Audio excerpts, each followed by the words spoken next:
Alors, j'aurais pu reparler ce matin de déluge comme je l'ai fait il y a 2 semaines, mais je vais juste en glisser un mot pour ce qui est du contexte de l'apparition d'Abraham dans le témoignage chrétien que nous avons dans l'Ancien Testament, dans le livre de la Genèse. Alors, vous voyez le titre, Abraham, pèlerin, persévérant. Et j'ai choisi d'afficher le premier verset, le premier verset du chapitre 12. L'Éternel dit à Abraham, « Va-t'en de ton pays, de ta patrie, et de la maison de ton père, dans le pays que je te montrerai. » Alors Dieu Tout-Puissant, on te remercie pour ta bénédiction sur ce message. Merci de m'avoir béni dans la préparation. J'ai découvert même des choses que je ne savais pas. Et je te demande de bénir mes frères et mes sœurs alors que je veux les encourager dans leur pèlerinage ici sur la terre. À prendre exemple sur Abraham qui était loin d'être parfait, mais qui a continué par la foi à marcher en obéissant à ta parole.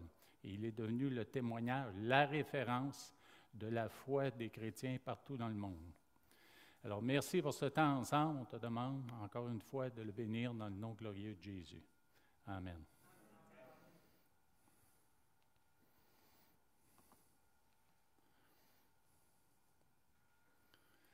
Alors, si on retourne un petit peu en arrière avant l'apparition d'Abraham dans le livre de Genèse, dans le chapitre 6, on voit corruption du genre humain, et il y a certains versets qui sont vraiment des versets clés dans ces passages. Dans Genèse 6, 5, il est écrit « L'Éternel vit que la méchanceté des hommes était grande sur la terre, et que toutes les pensées de leur cœur se portaient chaque jour uniquement vers le mal. » On voit que Dieu exprime sa justice en disant « J'exterminerai de la face de la terre l'homme que j'ai créé, depuis l'homme jusqu'au bétail, aux reptiles et aux oiseaux du ciel, car je me repens de les avoir faits. » Alors, même si Dieu exprime sa justice, il exprime aussi sa miséricorde, et ça, on le voit dans le verset 8 du chapitre 6. Mais Noé trouva grâce aux yeux de l'Éternel. Alors, Dieu a vu chez Noé, il a vu dans son cœur une attitude qui permettait de le voir, lui, comme quelqu'un qu'il pouvait utiliser comme un témoignage. On a vu le témoignage de sa patience, témoignage de sa persévérance par la construction qu'il a accomplie, qui est devenu pour nous un témoignage et une illustration du salut qui allait venir beaucoup plus tard. Il y a 2000 ans par rapport à nous, quand Jésus est venu, il était et il est encore notre arche pour nous sauver des conséquences du péché et du jugement éternel. Alors Dieu révèle à Noé son plan de jugement et de salut. Et ça, on voit ça dans Genèse 6, les versets de 9 à 21. Je n'ai pas cru bon de les lister à l'écran, mais il y a tout le détail concernant l'arche et ses dimensions. Et en plus, Dieu parle du jugement qui va venir sous la forme du déluge. Alors, on voit que c'était un temps où sur la terre, les choses avaient changé par rapport au paradis terrestre que Dieu avait créé. Le mal, le péché avait affecté l'homme et continuait de s'amplifier. Alors Dieu se devait d'intervenir. Et puis Noé, qui a été appelé à construire cette arche, mais il a obéi parfaitement, et c'est reflété dans le verset 22, où on dit « C'est ce que fit Noé, il exécuta tout ce que Dieu lui avait ordonné. » Alors c'est un témoignage pour nous, d'entendre la parole de Dieu, de l'écouter, la cacher dans nos cœurs, et d'obéir selon tout ce que Dieu nous donne, selon tout ce qu'il nous enseigne dans sa parole. Je sais que c'est un défi en ce monde avec toutes les mauvaises influences qui sont là autour, mais Dieu nous ordonne de comprendre, de lire sa parole, de la comprendre, de la cacher dans nos cœurs, afin de ne pas pécher contre lui. C'est un témoignage que nous allons offrir à notre génération. Un témoignage de vie exemplaire selon la parole de Dieu. Nous devenons à ce moment-là des lumières devant Dieu et des lumières devant le monde. Dans les chapitres suivants, chapitres 7 à 11, et ici, c'est bien sûr juste les grands points. Il y a l'entrée dans l'arche et le déluge. Dans les chapitres 8 et 9, fin du déluge et alliance, alliance noachique, les alliances que Dieu fait avec Noé à la sortie de l'arche, et même ça concerne aussi l'alliance qu'il a fait avec Noé pour ce qui est de son entrée dans l'arche et le salut qu'il obtiendrait de sa vie alors que le déluge frapperait la planète Terre. Dans Genèse 10, on parle de la postérité de Noé par ses fils Sem, Cham et Japheth. On donne bien sûr, on liste toute la généalogie. Et c'est par là que Dieu éventuellement va amener une autre lueur d'espoir pour l'homme qui recommence à s'enfoncer dans le péché. Principalement péché d'orgueil. On le voit sur le jugement de Babel contre l'orgueil humain, où les hommes ont décidé de se construire une tour pour éventuellement toucher le ciel.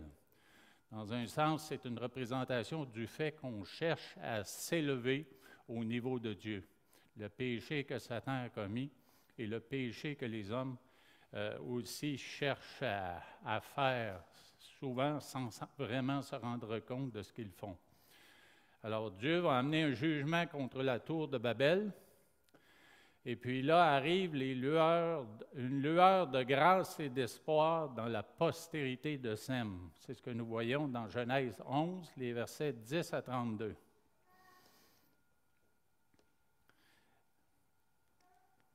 Alors, c'est une solution que Dieu va amener au sein des nations qui sont dispersées après ce jugement de la tour de Babel. Et Dieu n'en avait pas fini avec l'humanité. Il n'en a jamais fini avec l'humanité parce qu'il aime ses créatures humaines.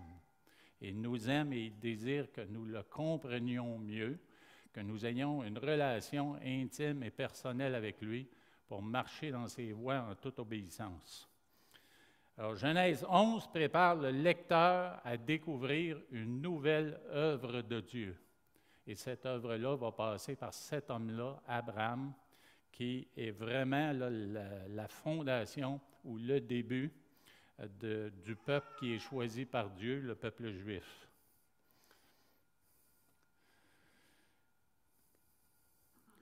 Dans Genèse chapitre 11, c'est là qu'on voit le début de l'aventure d'Abraham et elle commence avec une décision de son père, Térak. Dans le verset 31, on dit ceci, « Térak prit Abraham son fils et Lot, fils d'Aran, fils de son fils, et Sarai, sa belle-fille, femme d'Abraham, son fils, et ils sortirent ensemble d'Ur en Chaldée pour aller au pays de Canaan. Ils vinrent jusqu'à Charan et ils y habitèrent. »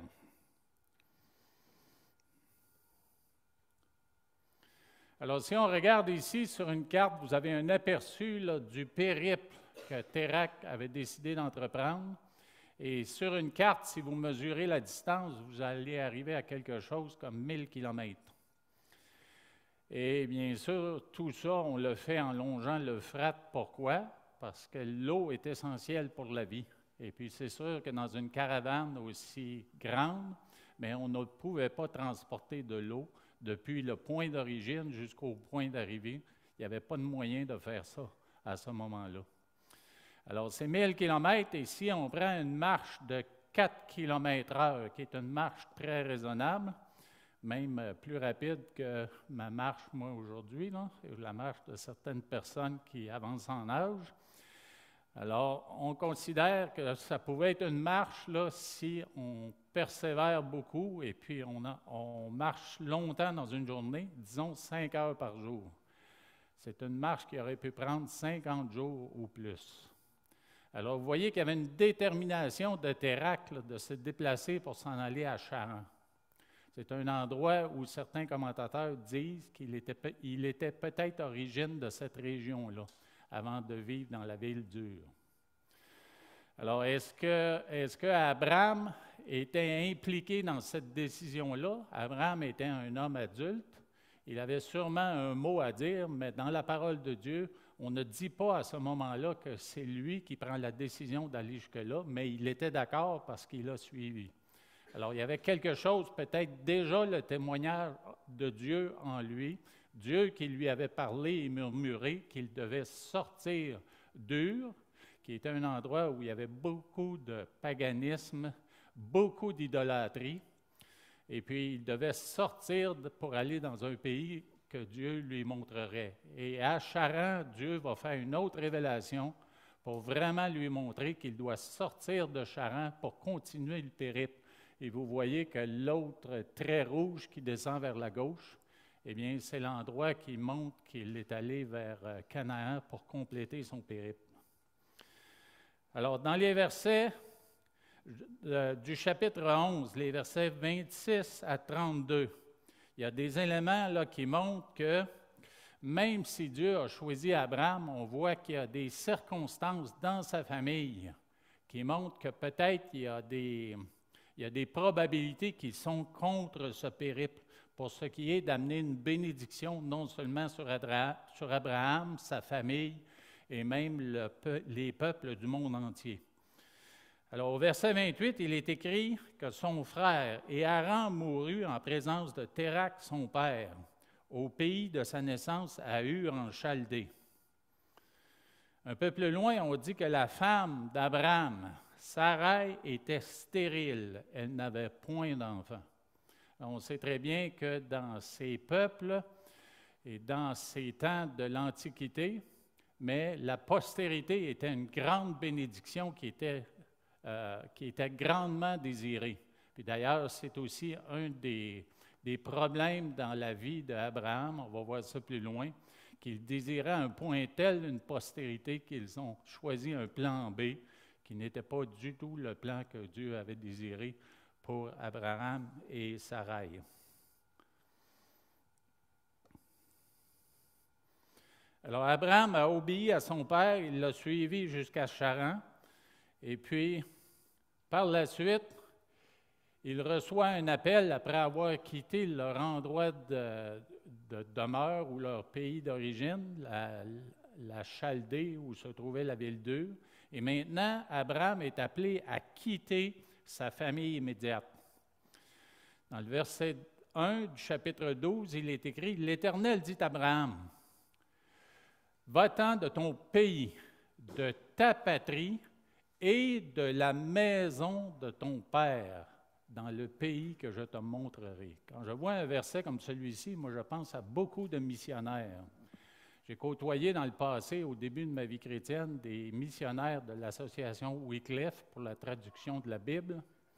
Et puis beaucoup avaient quitté leur patrie, leur famille pour s'engager dans le travail de traduction de la parole de Dieu ou dans le travail de support de traduction à la parole de Dieu.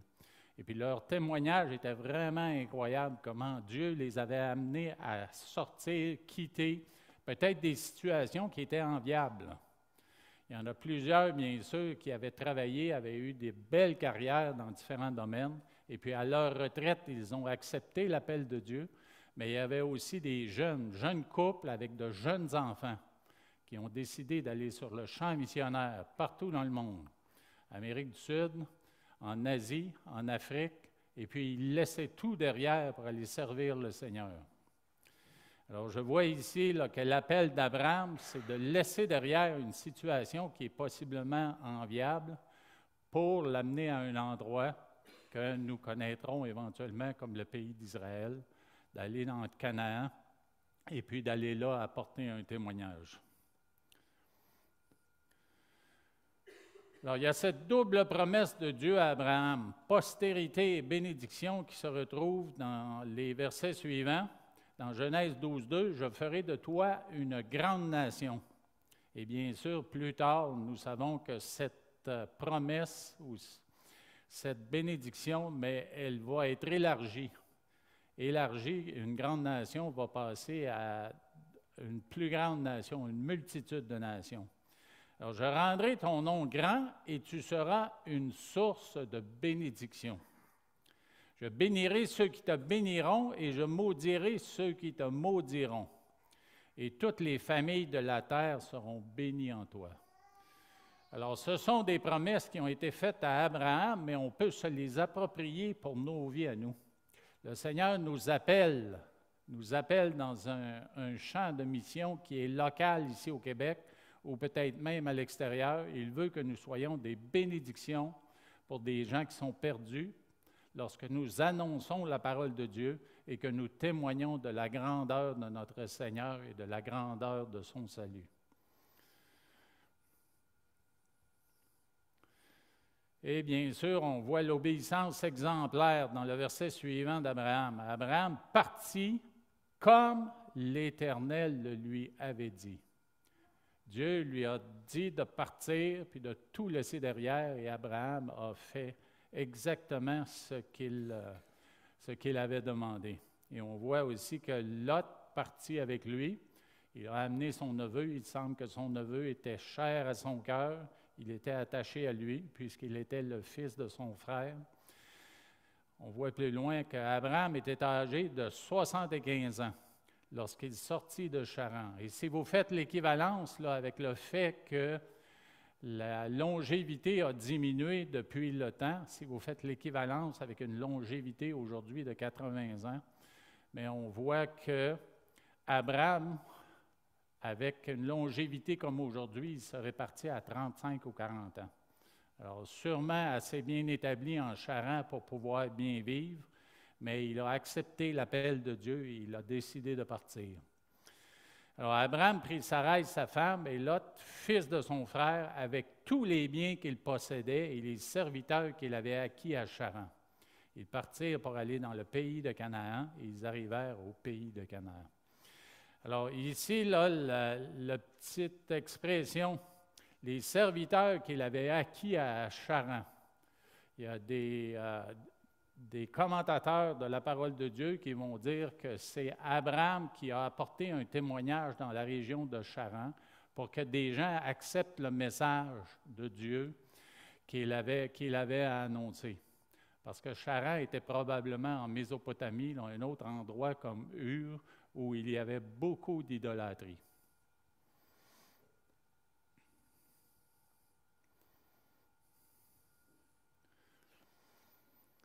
Alors, une fois arrivé en Canaan, mais Abraham ne craint pas d'adorer Dieu au milieu des Cananéens. Dans le verset 6, on voit qu'Abraham parcourut le pays jusqu'au lieu nommé Sichem.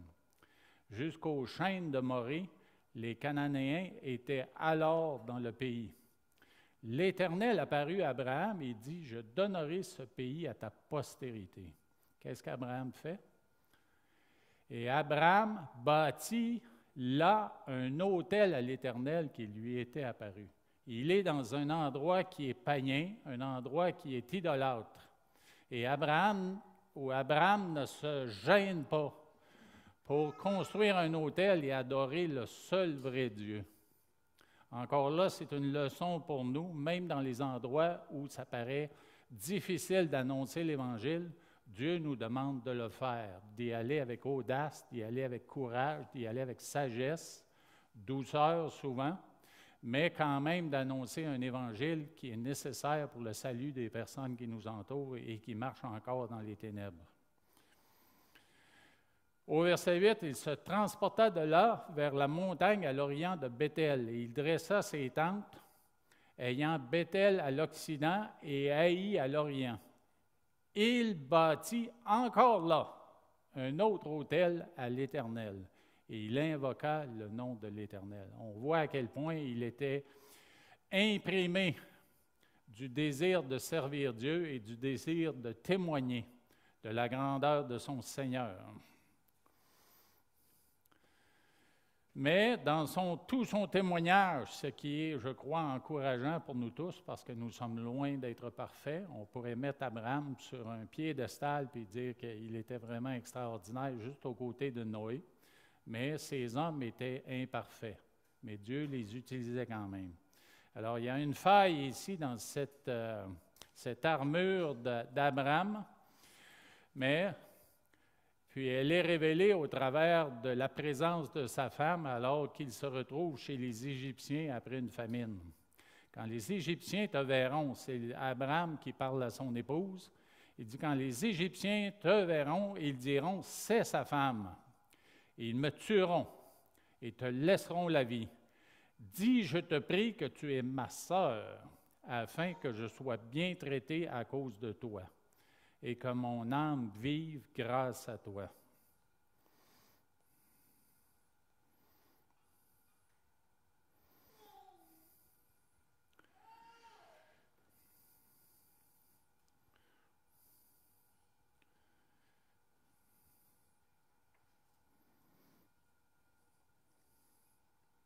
Alors, bien sûr, cette anecdote se termine un peu plus loin dans les versets 17, alors que l'Éternel ne permet pas que ça passe sous silence ce mensonge qu'il a fait à propos de son épouse. Et puis on dit ceci au verset 17, « Mais l'Éternel frappa de grandes plaies Pharaon et sa maison au sujet de Sarai, femme d'Abraham. » Alors, les Égyptiens ont rapidement compris qu'il se produisait quelque chose et qu'Abraham avait commis une désobéissance ou commis quelque chose d'horrible. Alors, Pharaon appela Abraham et dit, « Qu'est-ce que tu m'as fait? Pourquoi ne m'as-tu pas déclaré que c'est ta femme? Pourquoi as-tu dit, c'est ma sœur? Aussi l'ai-je prise pour ma femme. Maintenant, voici ta femme, prends-la et va-t'en. » Alors, Dieu a révélé aux Égyptiens que ce qu'Abraham a fait, mais c'était un mensonge. Ce qu'il a dit, c'était un mensonge. Et Abraham réalise que ce mensonge, mais ça revient avec des conséquences où lui qui était descendu en Égypte pour se nourrir, bien sûr, mais il doit retourner en Canaan. Et puis là, quelle est la condition? Probablement que la famine avait diminué, puisqu'il a subsisté, mais il a dû retourner d'où il était venu. Au verset 20, on dit « Pharaon donna ordre à ses gens de le renvoyer, lui et sa femme, avec tout ce qui lui appartenait. » Alors, c'est là qu'on voit une faille, là,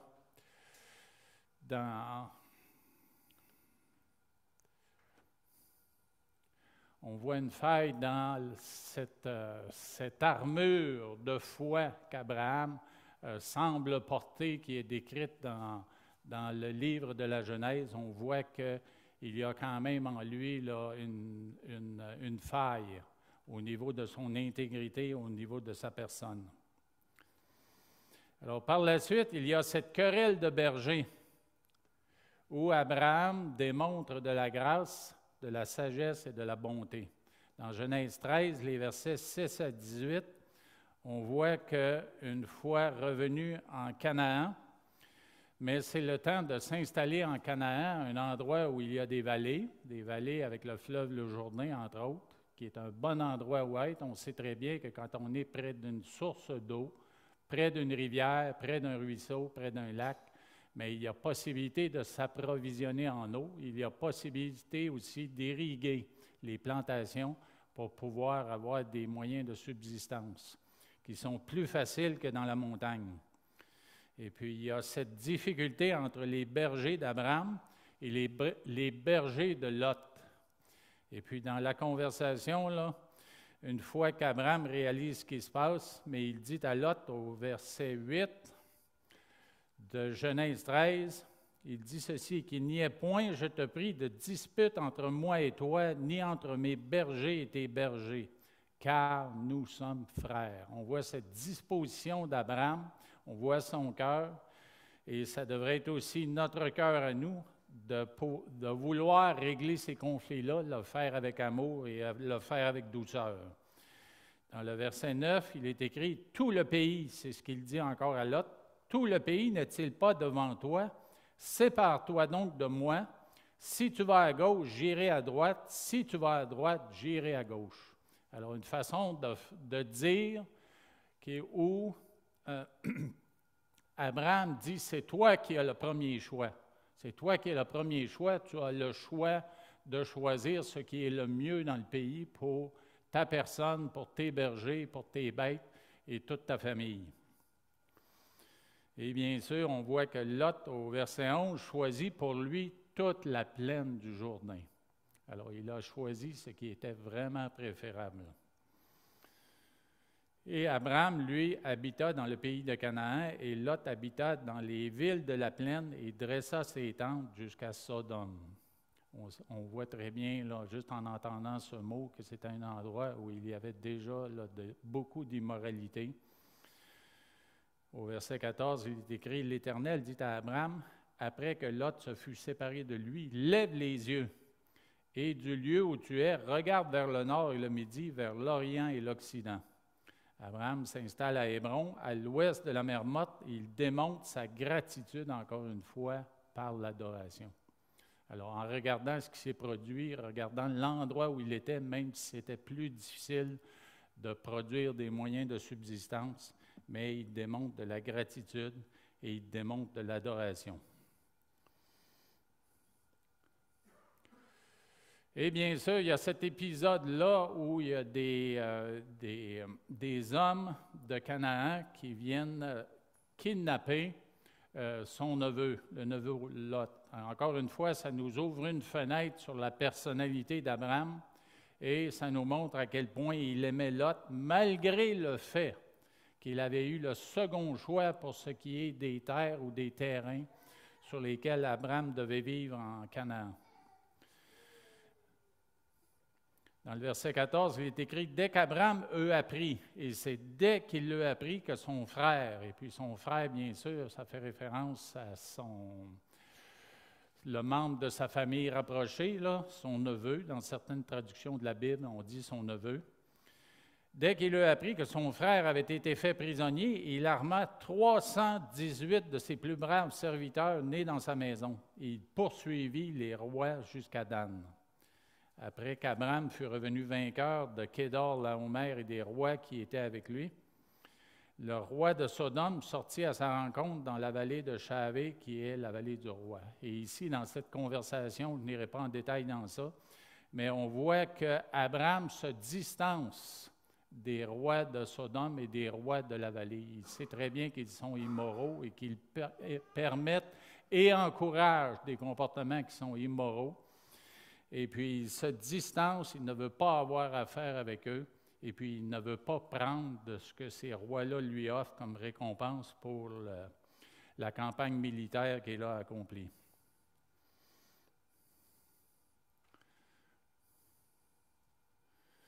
Alors, il y a toujours ces conversations-là entre l'Éternel et Abraham. On en retrouve dans le chapitre 15.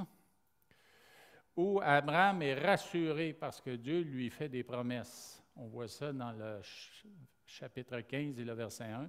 Après ces événements, la parole de l'Éternel fut adressée à Abraham dans une vision.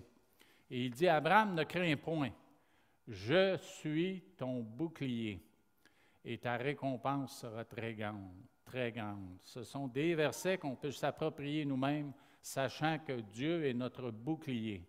Et dans les situations qui sont des défis pour nous, des situations de problématiques, mais on sait très bien que l'Éternel marche avec nous. Il marche à nos côtés, il nous protège et il nous garde. Il est notre bouclier et il nous donne les moyens nécessaires de continuer notre pèlerinage. Notre campagne, qui spirituellement est une campagne militaire, la parole nous dit que nous sommes dans un combat spirituel. Alors, il nous en donne les moyens, nous avons intérêt à rester en étroite communion avec lui.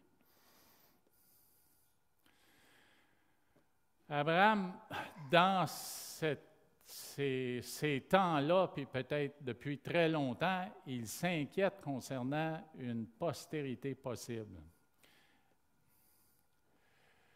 On voit au verset 3, alors qu'il a ces échanges-là avec le Seigneur, il dit, « Voici, tu ne m'as pas donné de postérité. » Ça sonne comme un reproche, vraiment, un reproche envers Dieu. « Tu ne m'as pas donné de postérité. » Alors que Dieu vient de lui dire, « Je suis ton bouclier et ta récompense sera grande. » C'est comme si la pensée, l'inquiétude, la préoccupation principale d'Abraham, ce n'est pas le fait que Dieu le protège, le garde, il est un bouclier, mais c'est plutôt ma postérité. Ma postérité. Qu'est-ce qui arrive avec ma postérité?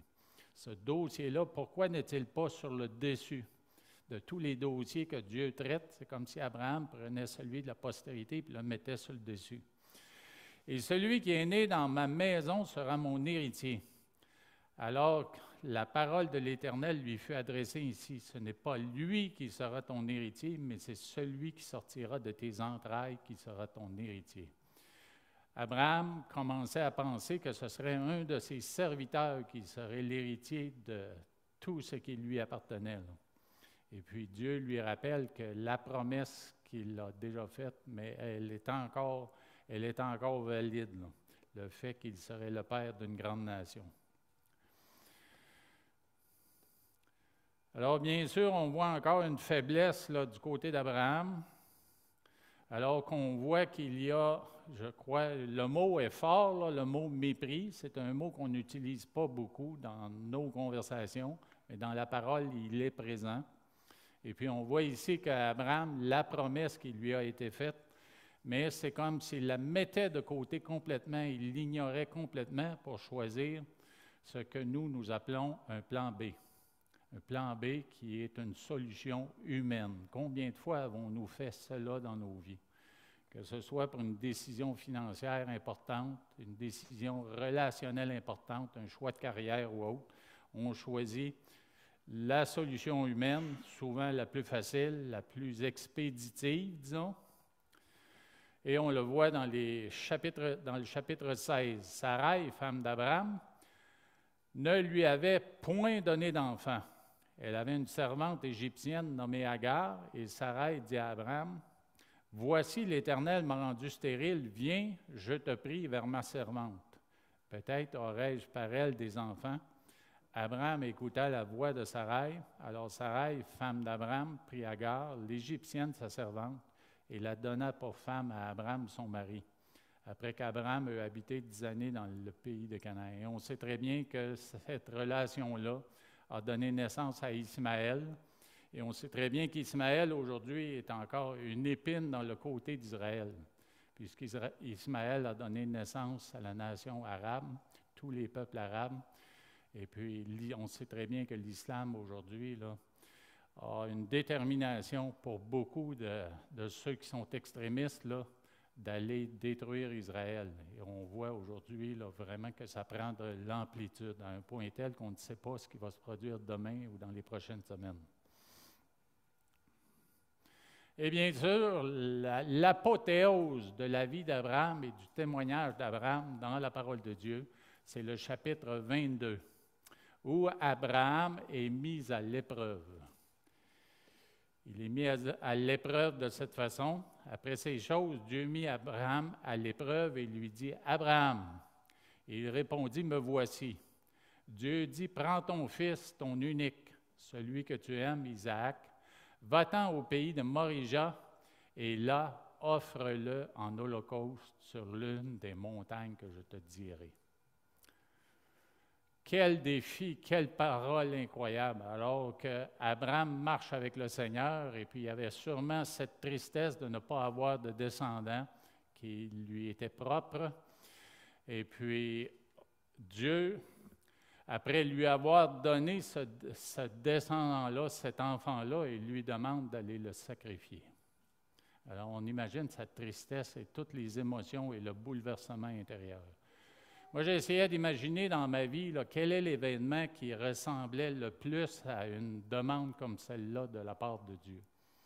C'est certain que Dieu ne m'a jamais demandé de sacrifier un de mes 4 enfants. Mais il y en a un qui a été malade d'un cancer. Et puis, au pire de la crise, à l'hôpital Sainte-Justine, un soir, il se retrouvait dans une situation où son système digestif menaçait de se rompre. Et puis les médecins ont décidé d'un commun accord de lui placer une sonde dans le système digestif, dans l'estomac, qui éliminerait des liquides, qui pomperait des liquides qui n'iraient pas dans son intestin parce que son intestin était devenu gonflé comme un ballon. Et si ça se rompait, il était en état de neutropénie à cause de la chimiothérapie. Donc ça aurait été la fin. Puis je me rappelle, ils l'ont fait un soir alors que mon fils était endormi. C'est moi qui étais de veille à l'hôpital. Et puis, ils sont arrivés 2 médecins, 2 infirmières. Ils l'ont réveillé. Ils ont essayé de passer la sonde, ils la passent par le nez. Ils ont essayé de la passer par une narine, ça ne passait pas. Puis mon fils se débattait, malgré la faiblesse qu'il avait, là. Et puis après ça, ils ont passé par l'autre, et puis finalement, ça a passé. Et puis ça a pris peut-être 10 minutes là, avant qu'ils fassent toute l'opération. Ils ont parti la pompe là, qui allait retirer les liquides de son estomac. Et puis, ils ont quitté la chambre. Moi, je suis resté là avec mon fils, je me suis approché pour le rassurer. Il m'a tourné le dos. Il était fâché contre moi que j'ai permis cette chose-là. J'ai eu le cœur brisé à ce moment-là, là, puis quand j'en parle encore aujourd'hui, là, j'ai des larmes qui me montent aux yeux. Mais j'en étais rendu à un point tel, là, avant que ça se passe, là, à prier, Seigneur, c'est toi qui nous l'as donné, si c'est ta volonté, mais reprends-le. Je m'étais abandonné à lui, là. Ce n'est pas question que moi, je l'amenais sur l'autel pour le sacrifier, mais c'était que moi, je l'abandonnais complètement à Dieu. Et puis, cette intervention-là, ça a sauvé sa vie. Après quelques jours, là, son système digestif a été allégé des liquides qui s'accumulaient. Il a repris du mieux et aujourd'hui, il est vivant. Alors, je ne sais pas si Dieu vous a déjà demandé quelque chose dans vos vies. Sûrement pas un enfant, mais peut-être quelque chose qui vous est cher pour que vous ouvriez la main pour le donner, pour l'abandonner. Et quand nous voulons servir le Seigneur, Dieu veut que nous le servions, oui, avec une armure spirituelle, comme c'est mentionné dans les Éphésiens, mais pas avec un fardeau inutile, un fardeau qui n'est pas nécessaire. Nous sommes appelés à avancer plus léger. Il y a des choses dans nos vies qui nous retiennent et qui nous empêchent de vraiment foncer et d'avancer pour le Seigneur. Et nous devons nous décharger de ces choses-là. Et c'est l'invitation principale à laquelle je vous invite aujourd'hui. Abraham l'a fait. Volontairement, il est allé sur la montagne de Morija et puis il a attaché son fils. Il était prêt à le sacrifier. Il avait le couteau à la main. Et puis un ange l'a arrêté parce que ce n'était pas la volonté de Dieu. Mais c'était quand même la volonté de Dieu que cette illustration de l'Ancien Testament. Mais ça représente exactement ce que Dieu allait faire lui-même il y a 2000 ans à la croix sur le mont Golgotha, où là, Dieu ne s'est pas arrêté. Un ange a arrêté Abraham, mais Dieu, lui, ne s'est pas arrêté. Il a permis que son Fils soit exécuté pour nos péchés. Et c'est pourquoi nous sommes ici aujourd'hui et nous pouvons le glorifier, parce que la porte de l'éternité en présence de Dieu nous a été ouverte par ce sacrifice merveilleux. Dans Genèse 22, 16, il est écrit ceci: « Je le jure par moi-même, parole de l'Éternel, parce que tu as fait cela et que tu n'as pas refusé ton fils, ton unique, je te bénirai et je multiplierai ta postérité comme les étoiles du ciel et comme le sable qui est sur le bord de la mer. Et ta postérité possédera la porte de ses ennemis. Toutes les nations de la terre seront bénies en ta postérité parce que tu as obéi à ma voix. » Alors, la foi d'Abraham, c'est un témoignage pour nous de pratiquer une foi qui est active, une foi qui est constamment présente dans nos vies, une foi dont le monde a besoin. Ils ont besoin de voir notre foi, afin qu'eux aussi soient attirés par l'amour que nous avons pour notre Seigneur et le désir que nous avons de le servir de manière sacrificielle. Prions.